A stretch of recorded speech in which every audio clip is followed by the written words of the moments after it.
سلام و عرض ادب دوستای گرامی. امان الله احمدزی در خدمت شما با بوج و کمپت خید و یا سلام هموطن. دوستای گرامی، درس امروزی درس 14 هم است. نظر به کدام اوتلاین یا فهرست که ما شما داشتیم. درس امروزی درباره لمزون لوفای یا به انگلیسی که میگن the home the household، یعنی درباره خانه، درباره چیزهایی که شما در خانه استفاده میکنید. و موضوع دومی است که پوزه لکیسیون آن دیتای و شما زمانی که سوال با تفصیل از کسی پرسان میکنید. درست است؟ دیگه دوستای گرامی، اگه به چینل نو هستین سابسکرایب کنین، مهربانی کنید سابسکرایب کنید تا که از درسای آینده محروم نمانید. و اگر دوستای همیشگی هستین چینل همراه دوستا همراه هموطنا شیر کنین تا که همه مستفید شوه از آموزش زبان فرانسوی. و در این زمان دوستایی که پشتو گپ میزنه در چینل ما پورا پلیلیست پشتو موجود است و هر کسی که دری گپ میزنه همی بهترین جایز به شما. بیاین که آغاز کنیم به درس خود. خود دوستایی خب فهرست ماست که شما قبلا دیده بودین و حالا ما شما موضوع لمیزون یا لوفایی را میخوانیم. خب در این قسمت دوستای گرامی البته یک معذرت خواهی شما میکنیم به خاطر که بعضی پس پیش شده بعضی چیزها که البته این زمانگیر است. باز دوباره اگر مثلا این فرانسوی را نخست بسازیم و انگلیسی را بعد بیاریم یک کمک وقت مرا میگرفت و قسمی که در درس‌های گذشته به شما گفته بودیم که زیاد مصروف هستم در زندگی، صرف همه میتوانم که بعضی چیزها رو به شما آماده کنم دیگه. خیر ای را همراه با البته این سلاید یا این درس همین قسم قبول کنین. درست است؟ خب دوستان دیگه اینجا نخست انگلیسی گرفته شده، خیر مهم نیست، بازم مردوش زبان است که شما ضرورت دارین. اولین فرانسویش با شما آغاز میکنم. poser la question en détail. poser la question en détail که به انگلیسی چی میگیم؟ asking question in details، یعنی سوال پرسیدن با جزئیات.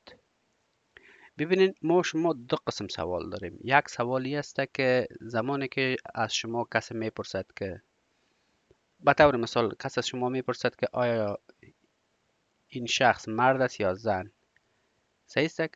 شما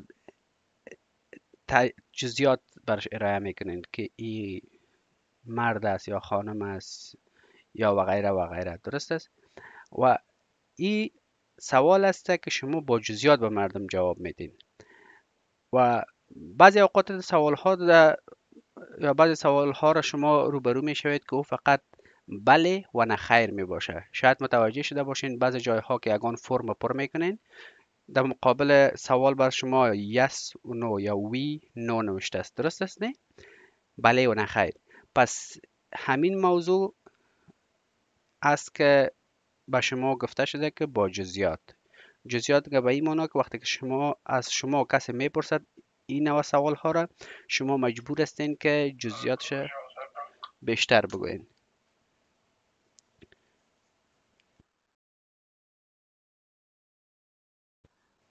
با معذرت دوستای گرامی، البته نزاهی وظیفه می باشم بعضی اوقات و بعضی ساوند ها یا بعضی چیزها را که شما میشنوین دیگه معذرت ما را بپذیرید. خب دوستای گرامی، ما شما سر موضوع جزئیات گپ میزدیم و جزئیات امین بوده که اگر درباره یک چیز زیادتر معلومات میتین او جزئیات است و اگر چیز بله و نخیر می باشه او سوال yes no question یا در حساب انگلیسی tag question میگشه. درست است؟ و در حساب فرانسوی تا بال ما البته اوش نمیفهم که چه قسم. درست است؟ خب به هر صورت بیان که بعد از خود آغاز کنیم. خب موضوع نخست که ما شما شروع میکنیم او ای است که لمیزون یا لوفایه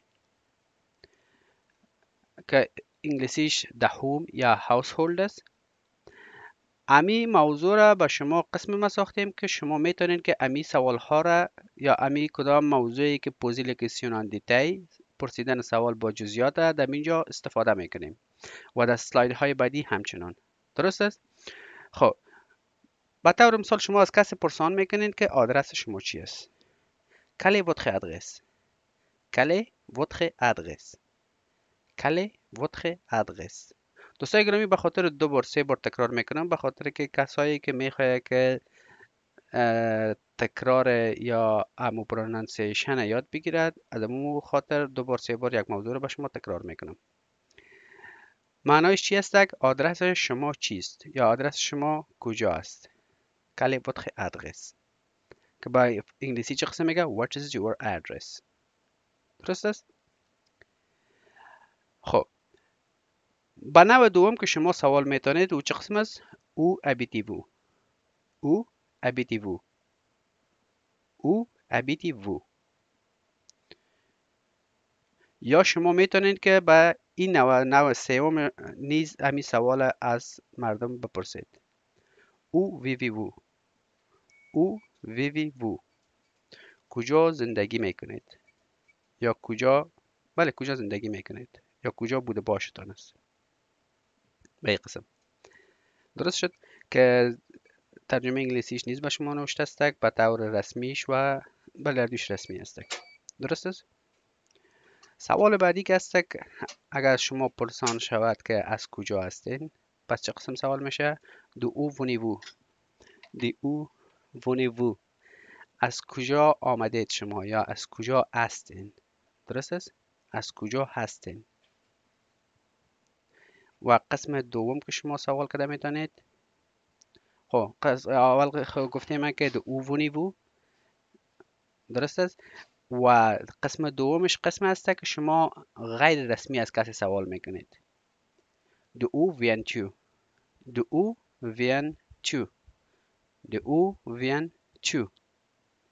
درست است؟ البته در ترجمهش اینجا از ما کم گدودی شده تا بالا آمده، خیر ترجمهش به شما میگویم که چی میگه؟ d'où venez-vous یا d'où viens-tu به معنای از این است که شما از کجا هستین یا اهل کجا هستین یا به این معنی که از کدام ملک هستین. درست است؟ به این قسم که به انگلیسی چی میگه؟ where are you from؟ درست است؟ where are you from؟ سوال بعدی که است quelle est votre nationalité؟ quelle est votre nationalité؟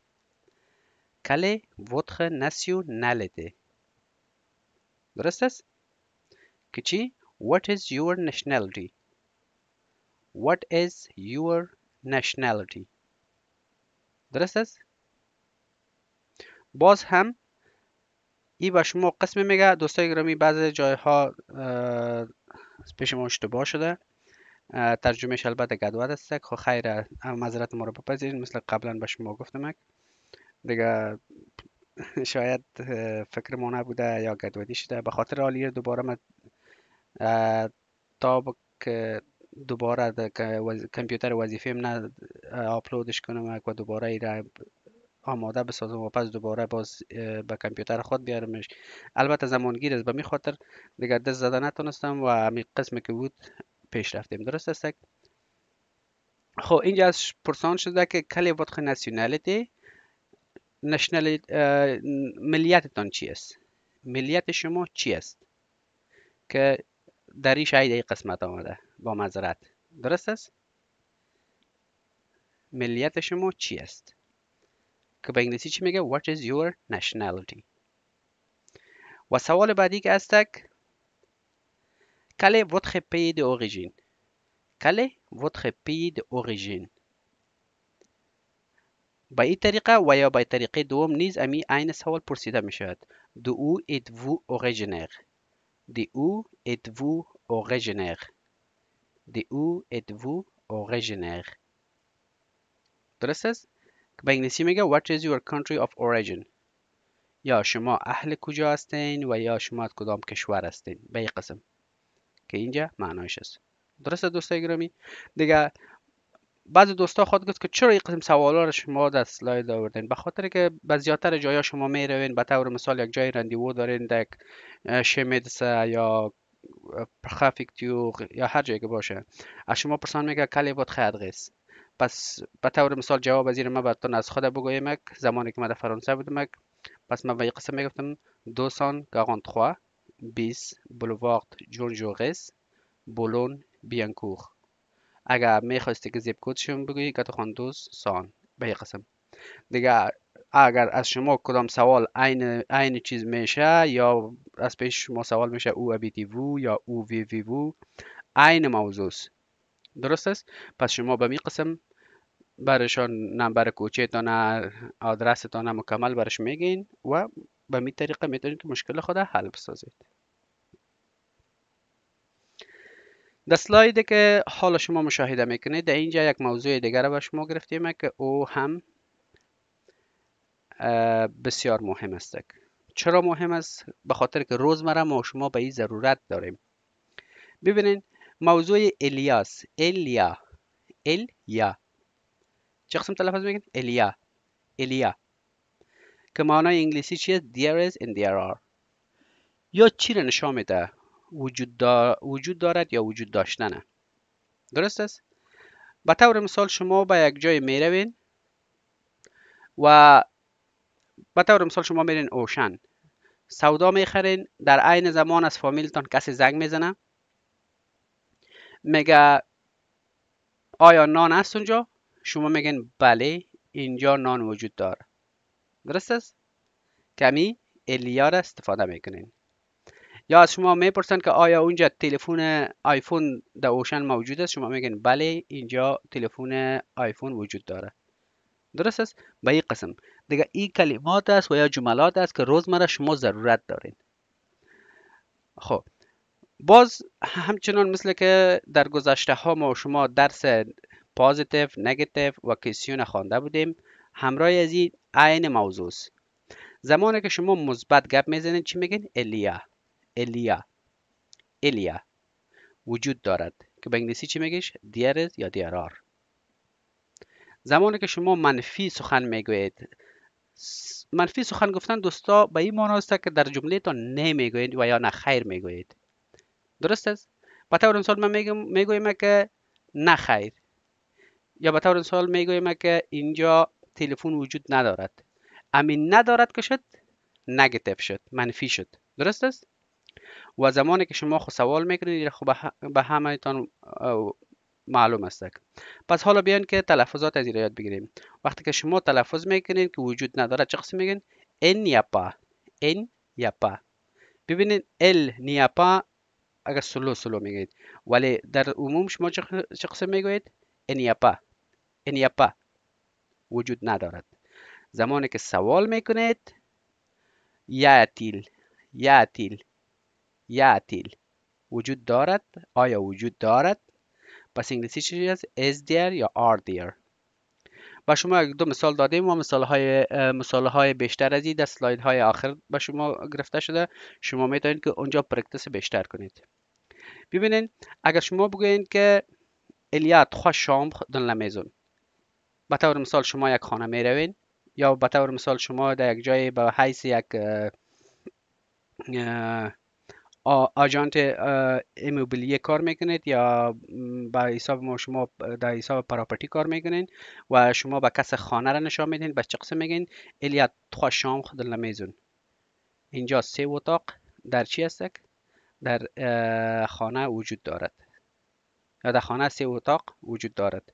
دوستان گرامی قبلا به شما گفتم که چون که من در اسلایدها را در پروگرام پاورپوینت جور میکنم و در گوگل که میارمش یگان چیزا تغییر میکنه، معذرت ما را بپذیرید. درست است؟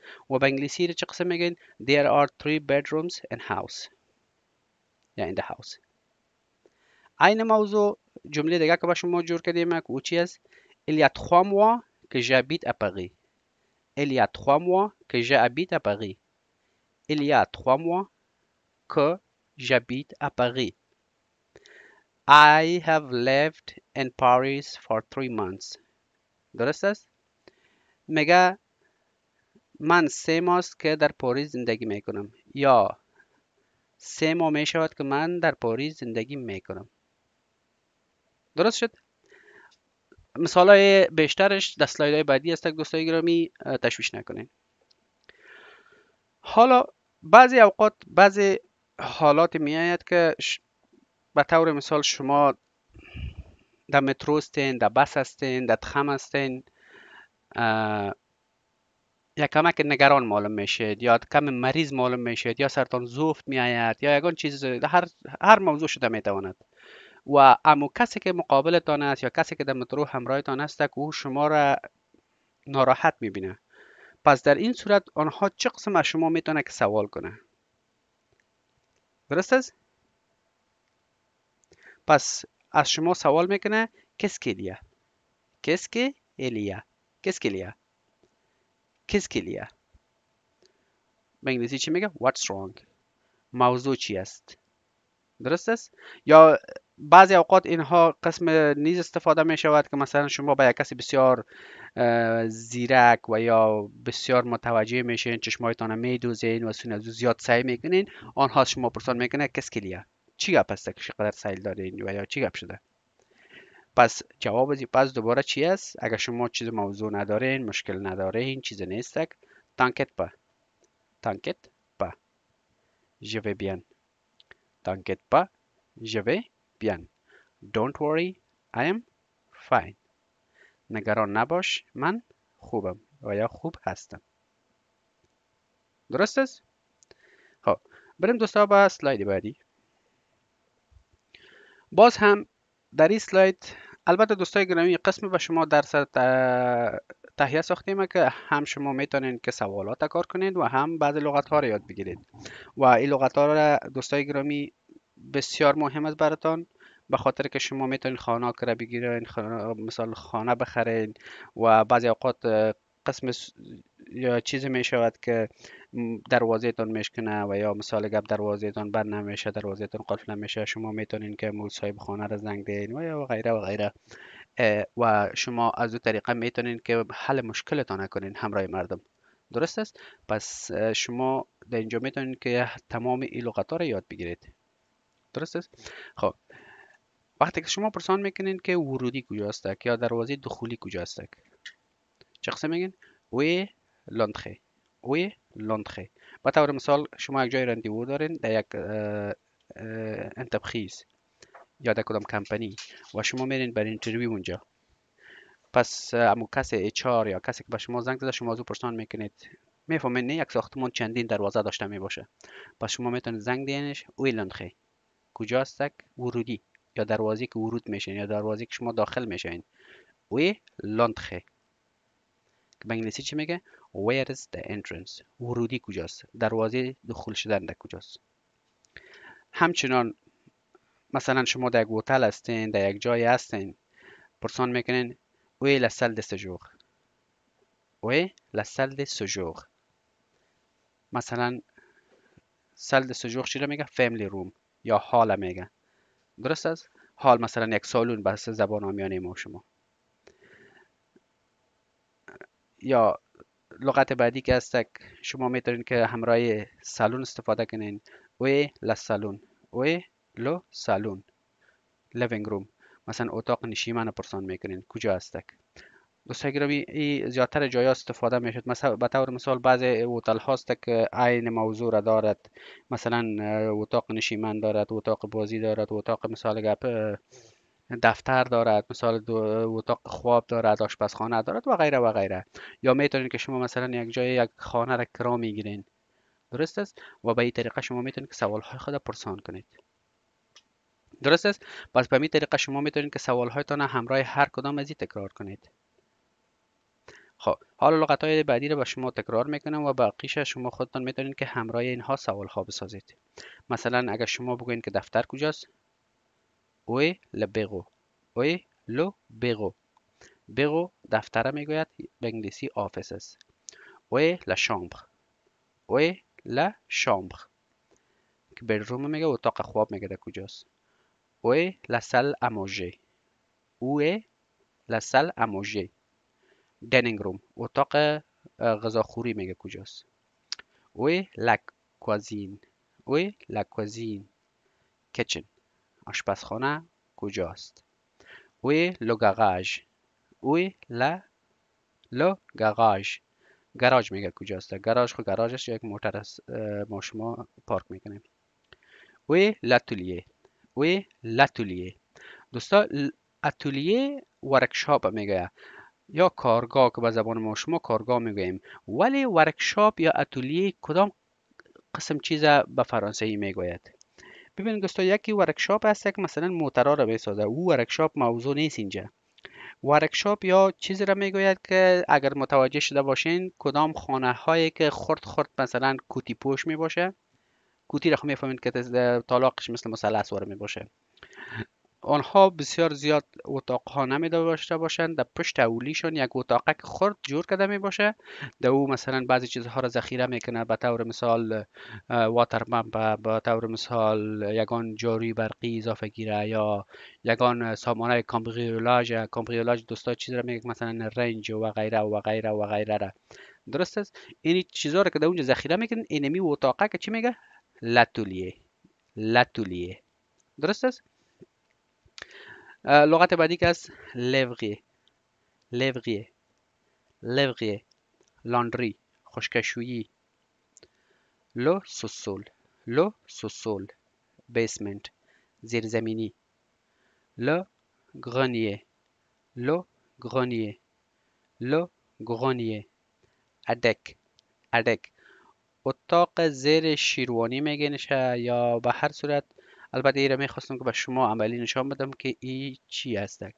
دوستای گرامی، گرانیه ای قسم یک اتاق میگوید. اگر شما این تصویر ببینین، ببینین یک کوتی ساخت است، نه مثلث. کدام چت که اینجا موجود داره در داخل ازی، بالای چت کدام اتاق که موجود است، اینی را گرانیه میگه که به این قسم می باشد. ببینین به این قسم. اگر خدا کنه که براتون موضوع واضح شده باشه.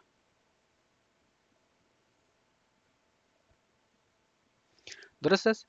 و لکاف، لکاف، لکاف، سلر، این چی را میگوید؟ این غار را میگوید، یا بله غار میگوییم ما شما برش. درست است؟ به این قسم. حالا شما میتونین که باقی مانده سوالا رو خودتون جور کنین. به طور مثال میگین که اویلا سوسول، زیر زمینی کجاست؟ اویلا کوزین، آشپزخانه کجاست؟ و غیره و غیره. در سلاید بعدی نیز با ادامه امو سلاید است و بعض لغت های اضافگی است دوستای گرامی که مربوط آشپزخانه می شود. مثلا شما درباره کوزین پرسان کردین که اویلا کوزین، آشپزخانه کجاست؟ ببینین لا کوزین آشپزخانه را میگه، کیچن. البته بعضی لغت ها که تکراری شده خود دوباره به خاطر که هر کدامش علایده علایده ساخته یا علایده کاتگوری ساخته. درست است؟ خب لا کوزین آشپزخانه یا کیچن. لو فریگو، لو فریگو، رفریجریتور یخچال میگوید. لو کانژلاتور، لو کانژلاتور، لو کانژلاتور. فریزر، فریزر می باشه دوستای گرامی. یک یخچال است، یک فریزر است.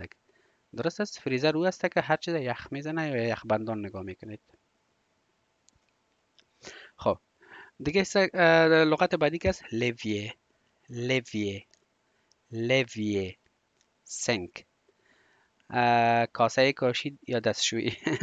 دوستای گرامی البته بعد از این من کدام لغت مشخص پیدا نکردم، اما کدام دستشویی که هست که شما دستتان زیر نل میشوین، اما کدام کاسه واره که از کاشی ساخته شده، اونمو را لویه میگه که به انگلیسی برش چی میگه؟ سنک، سنک. خب la cuisinière à gaz، la cuisinière à gaz، گاز stove، اجاق یا اجاق گاز. la cuisinière électrique، la cuisinière électrique، electric stove، اجاق برقی. لغت بعدی که است la four، le four، le four، oven، oven، تنور یا تندور. البته بخشش باشه خیر مهم نیست، باز هم زبان ملی ما شماست. تندور. درست است؟ و لغت بعدی که مربوط آشپزخانه میشه چی است؟ لو میکرووند، لو میکرووند، مایکروویو. مایکروویو و مایکروویو میگه ما شما نیست. خب دوستا، حالا نوع دیگه سوال است که ما شما اینجا میپرسیم که میخوایم باز هم معلومات و یا جزئیات بیشتر بگیریم. پس بیان که پرکتس کنیم میشه. گفته شده کامون علومی لطله. کامون سعی تی تلفظ نمیشه، کامونت نمیگین. کامون علومی لطله. کامون علومی لطله. How to turn on TV یا how to turn on the TV. چگونه تلویزیون را روشن کنیم. درست است؟ حالا کدام لغات که شما میبینین اینجا مربوط به اتاق نشیمن میشه. درست است؟ مثلا لو فوتی، لو فوتی، لو فوتی، armchair. درست است؟ دراز چوکی را میگوید. دراز چوکی خود دوستای گرامی میفهمید در چوکی ها را میگوید که ما شما زیادتر در کورس ها در افغانستان دیدیم که با سر یک چوکی 2 نفر 3 نفر میشینه، او را دراز چوکی میگوید. و یا بعضی چوکی ها هست که در پارک ها اگه شما دیده باشین از چوب ساخته شده که 2 نفر 3 نفر بالا از میشه. اونمو چوکی ها را لو فوتی میگوید. لغت بعدی که هست لیتاژر، لیتاژر، لیتاژر، شلف، تاقچه. تاقچه میگوین یا روک میگوین. درست است؟ این تاقچه بعضی اوقات قسم شده میتواند که بعضی روک ها یا بعضی تاقچه ها که بالای آشپزخانه میشه برای از اون نیز استفاده میتونید، و یا برای بعضی روک ها که به طور مثال ما شما در افغانستان داشتیم و قرآن کریم بالای از اون میموندیم. درست است که او روک ها بالای از او برای از اونها استفاده می شود. درست است؟ لغت بعدی که است لو بیغو. لو بیغو. ببینید دوستای گرامی، لو بیغو چی را میگه؟ دسک، میز میگوید. بعضی دوستان خواهد گفت که در اسلاید بعدی ما شما خواندیم که لو بیغو دفتر گفتیم، حالا چرا میز؟ ببینین یک لغت برای چندین چیز استفاده شده میتواند یا چندین معنا داشته میتواند. درست است؟ زمانی که شما میگین لو بیغو، این فرق میکند که شما در چه قسم جای از او استفاده میکنید. اگر شما در دفتر هستین درباره یک چیز گپ میگین و میگین لو بیغو، نظر به سناریویتون تغییر میکنه. بعضی اوقات میتونه که دفتر شه، بعضی اوقات میتونه که شما درباره میزتون گپ میزنید. درست است؟ به قسم لو تلویزور، لو تلویزور، لو تلویزور یا تله هم گفته میتونید. تله. تیوی سیت، تلویزیون، تلویزیون است. لو استریو، لو استریو، استریو، استریو استریو است که نه دوستا، به خاطر میوزیک استفاده می شود. و لغت بعدی که است لو تابلو، لو تابلو، painting in a form of art، نقاشی یا نقاشی که در قاب می شود. درست است؟ نقاشی هنری. پس حالا دوستا خواهد گفت که چه قسم خیلی سوال از در سوال اینها را استفاده کنیم. ببینید مثلا شما میگین کامون je trouve le bureau، کامون je trouve le bureau. من چه قسم میتوانم که میز را پیدا کنم؟ امکان داره که میزها زیاد باشد و شما میخواین که میزتان را پیدا کنین. کامون جو allume l'astario. من چه قسم میتوانم که استریو را روشن کنم؟ درست است؟ کامون je nettoie l'étagère. چه قسم میتوانم که امو شلف و یا امو روک پاک کنم؟ درست است؟ دیگه سوالای بعدی مربوط خودتان میشه که جور کنین. خب دوستا در این سلاید باز هم طریقه و یا نوع دیگه سوال است که شما چه قسم میتونین سوال ها را بپرسید. وقتی که شما سوال میپرسین، قسمی که به شما در ابتدا گفتم با چندین نوع پرسیده میتوانید و همهش دیتیل است، دیتیل یا جزئیات است که شما میخواین که جواب از او را با جزئیات از نفر مقابل میخواین. پس اینجا عین موضوع است. زمانی که شما میگین که combien de pièces y a-t-il، combien de pièces y a-t-il، combien de pièces y a-t-il. به طور مثال شما میرین یک خانه میخرید و یا یک خانه را کرا میگیرین. درست است؟ شما میتونین که از لور یا از کسی که آژان لموبلیه، همون کسی که به شما پراپرتی را میده، از او پرسان میکنین که چند تا اتاق است در اینجا. درست است؟ که به انگلیسی چه قسم میگه how many rooms are there. how many rooms are there. پس این طریقه سوال است که شما میگین که چند تا هست. چند تا هست. لغت ها را کار میکنیم، بعدا باز براتون چندین سوال میسازم. خب لو پیس، لو ببخشید لا پیس، لا پیس، لا پیس، روم، انی روم. ببینین زمانی که شما میگین لا پیس یعنی اتاق.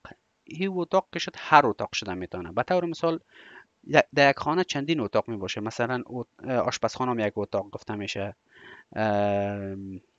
اتاق نشیمن هم یک اتاق گفته میشه، اتاق خواب هم اتاق است. به این نوع چندین اتاق می باشه. زمانی که شما میگین که پیس تمامش مشتمل است، یعنی تمامش در آن است.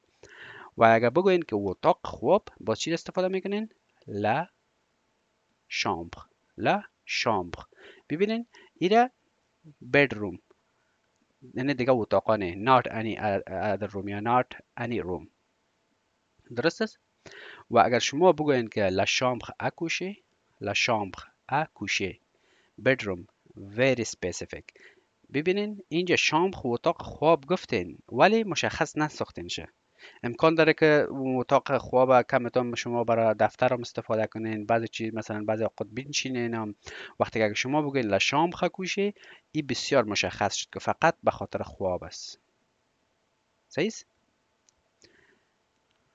خب لغت بعدی که ما شما داریم او چی است؟ لو لی، لو او ببخشید لو لی، لو لی، لی. ببینین یکی لیست یکی لی. لی که بگوین شما چی میگین؟ بید میگین. لی که بگوین شیر میشه. درست است؟ بس شما لی، لی، بید یا تخت خواب. لو مطلع، لو مطلع، مترس. مترس دوستا چی رو میگه؟ توشک. لدغاب، لدغاب، هوس، فتت شیت یا فلت شیت. این شیت است، شیت که شما در روی مترس میندازین یا در روی توشک میندازین. لو کوورتور، لا ببخشید لا کوورتور، لا کوورتور. وول یا وول بلانکت، کمپل پشمی یا کمپل. le dessous de lait، le dessous de lait، le dessous de lait. bedspread روی تختی. l'oreille، l'oreille، l'oreille، پلو، بالش یا بالشت. la table de chevier، la table de chevier، nightstand، میز کنار تخت. میز کنار تخت دوستو زیادتر تونگ متوجه شده باشین زمانی که تخت میخرین در دو پهلوش دو دانه میزک های خرد خرد میماشه که شما بالای ازو میتونین که چراغ و یا لمپه ببرین. درست است؟ le réveil électrique، le réveil électrique، electronic alarm clock، ساعت زنگدار. la penderie، la penderie، la penderie. wardrobe، wardrobe چی رو میگه؟ الماری رو میگه دوستان. الماری که شما لباسایتون به همراه کودبند اوزان میتونید. او قسم الماری را چی میگه؟ پانغی. زمانی که شما بگین لا کموت، لا کموت که این لغت است، این درسر میگیره. این الماری است که روک داره. روک خو میفهمین. درست است؟ زمانی که روک دار باشه بر از او کموت میگوید. لو تیغوار، لو تیغوار، دراور. خود روک ها را چی میگه؟ تیغوار میگوید. صحیح است؟ مثلا شما یک الماری رو میخرید میگین که چند دانه روک داره. درست است؟ combien tiroirs y a-t-il؟ combien tiroirs y a-t-il؟ یا combien de tiroirs y a-t-il؟ یا شما پرسان میکنین combien de matelas y a-t-il؟ چند دانه combien de matelas y a-t-il؟ چند دانه توشک اینجا است. درست است. بعدیش دیگه کارخانگی خودتان که سوالات جور کنین و پرکتس کنین. دوستا این نوع دیگر سوال است که همراه لغت های باتروم و یا لسلدوبه ما هم به شما خواستیم که کار کنم. دیگه گفته شده پورکوا. دوستای گرامی، بعضی اوقات شما اگه دیده باشین بعضی دوستای ما شما گپ میزد، یک دفعه شما میگین که چرا اما چرا را چه قسم شما سوال میکنید، چه رقم شما میگویید در فرانسوی. پس همین موضوع اینجا به شما گرفته شده. ببینین، اگه شما بگوین که pourquoi la salle de bain n'est pas propre. Pourquoi la salle de bain n'est pas propre. Why the bathroom is not clean. چرا حمام تمیز نیست، چرا حمام پاک نیست. درست است؟ چرا. زمانی که شما چرا استفاده میکنین چی میگین؟ pourquoi. حال لغت ها استفاده میکنین، باز دو سه جمله به شما میسازم. زمانی که شما بگین la salle de bain، la salle de bain bathroom، این حمام است، ولی دوستای گرامی این salle de bain چی را میگوید؟ تمام تشناب شامل شد. درست شد؟ تمام تشناب.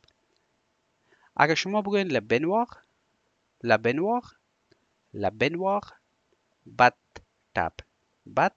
تب، این نیز حمام است، ولی این چی است؟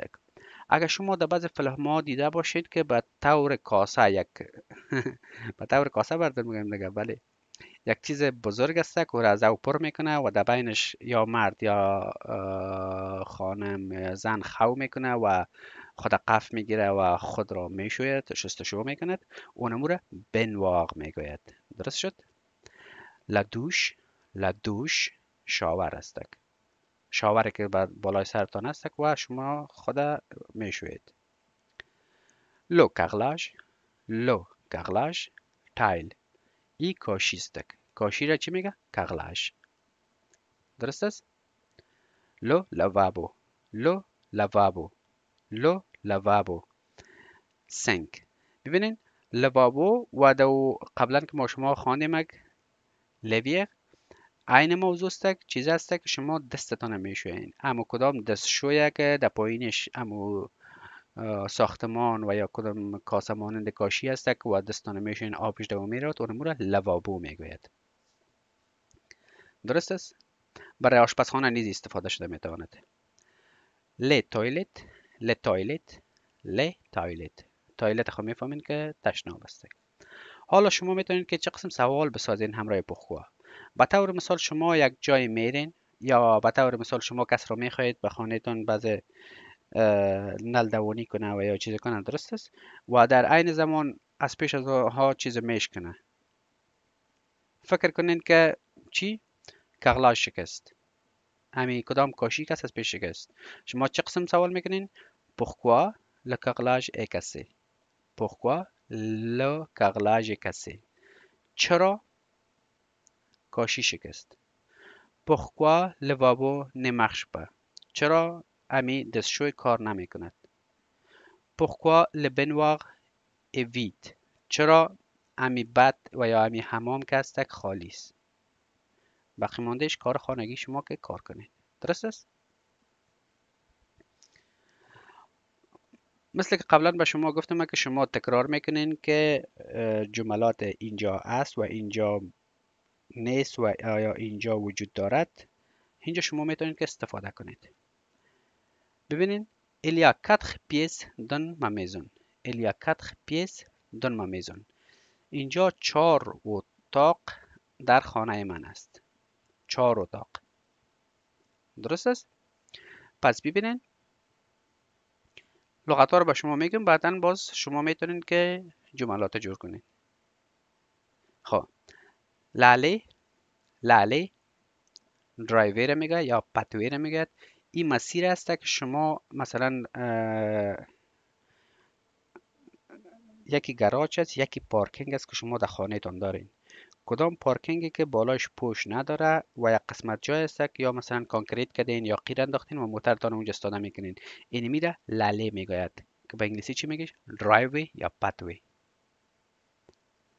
لکوخ، لکوخ، کورتیارد، کورتیارد. ببینین زمانی که شما کوخ بگوین، کوخ معنای محکمه را نیز داره و قبلا به شما گفتم که میتونید در هر جای به نظر به جمله استفاده کنین. اینجا کوخ چی معنا میده؟ حویلی. لپخت، لپخت، دور، دروازه. لپخت دی اونخه، لپخت دی اونخه و دروازه دخولی، فرانت دور. لکولوار، لو کولوار، لو کولوار. کوریدور، کوریدور چی رو میگه؟ دهلیز یا راهرو. لو موغ، لو موغ، لو موغ.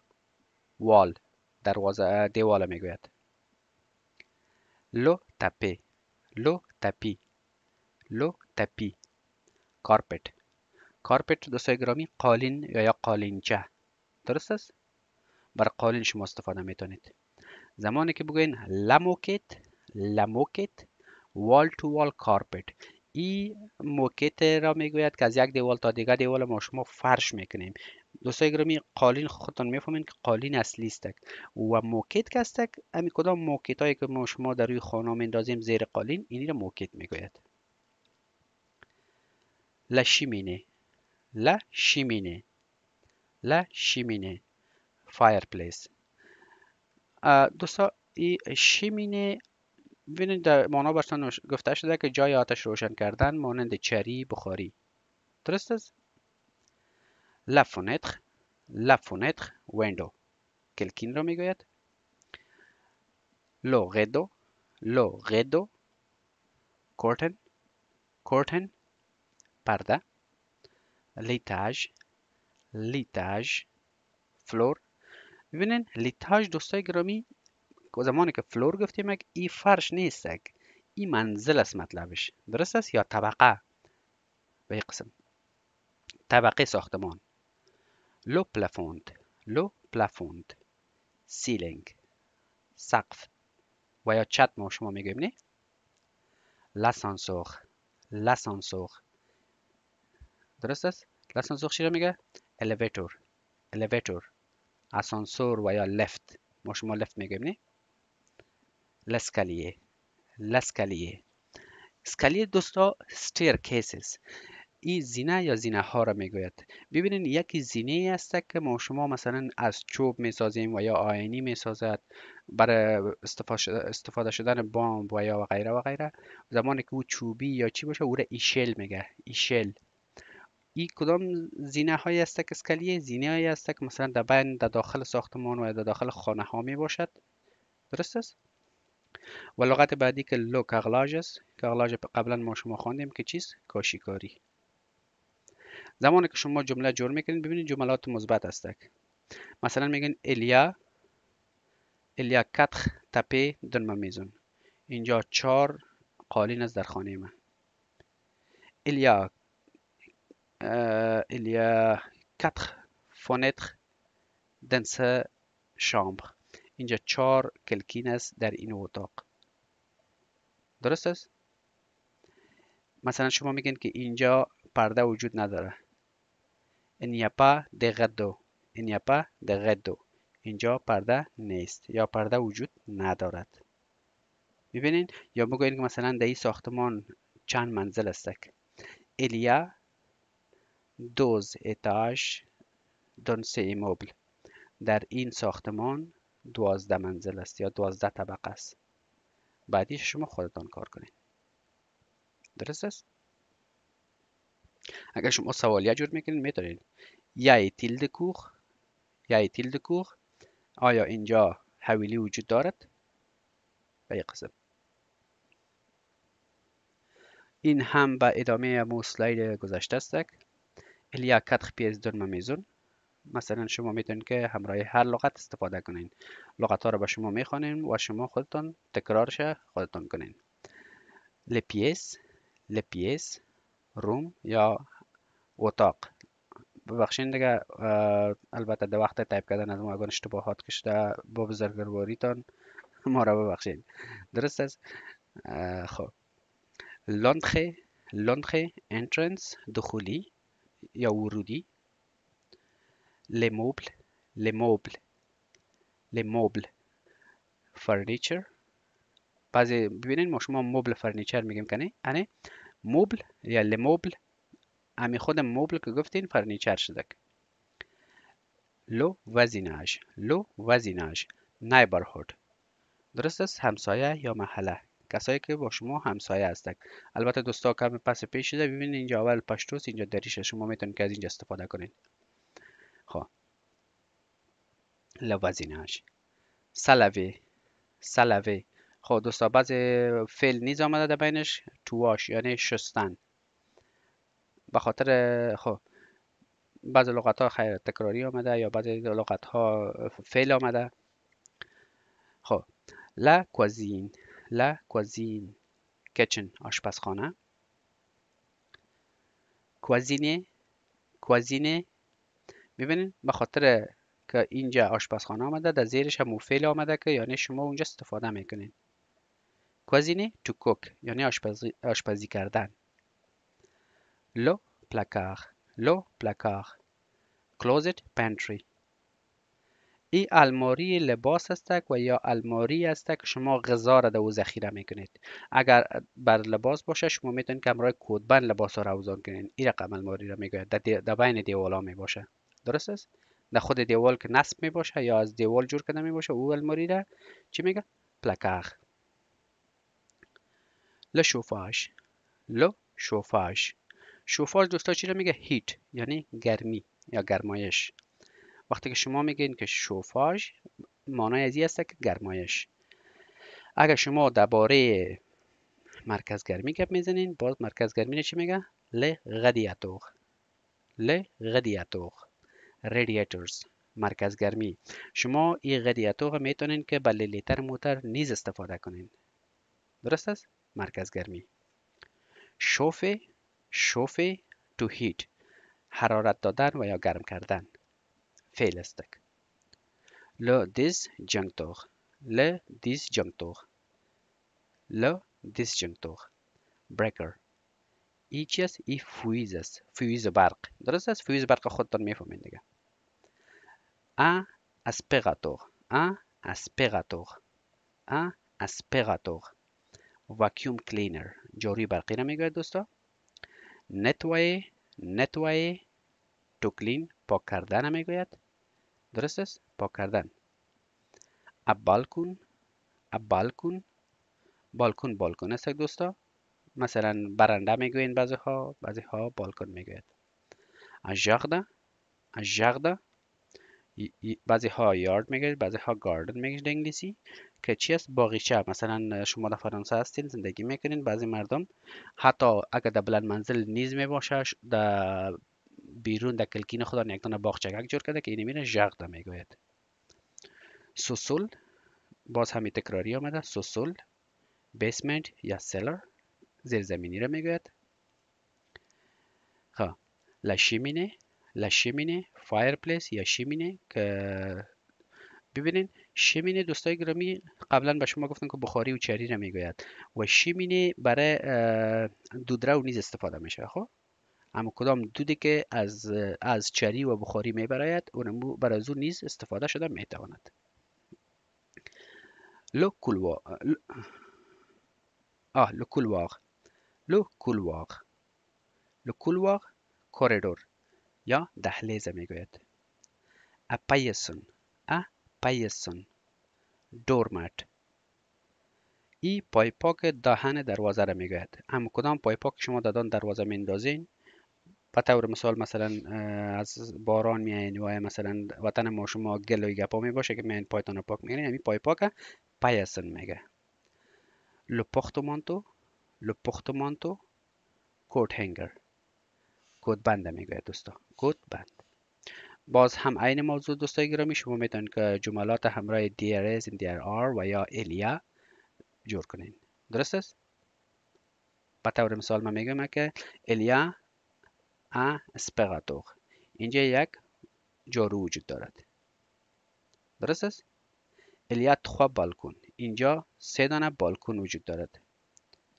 il y a deux jardins adorables. il y a deux jardins adorables.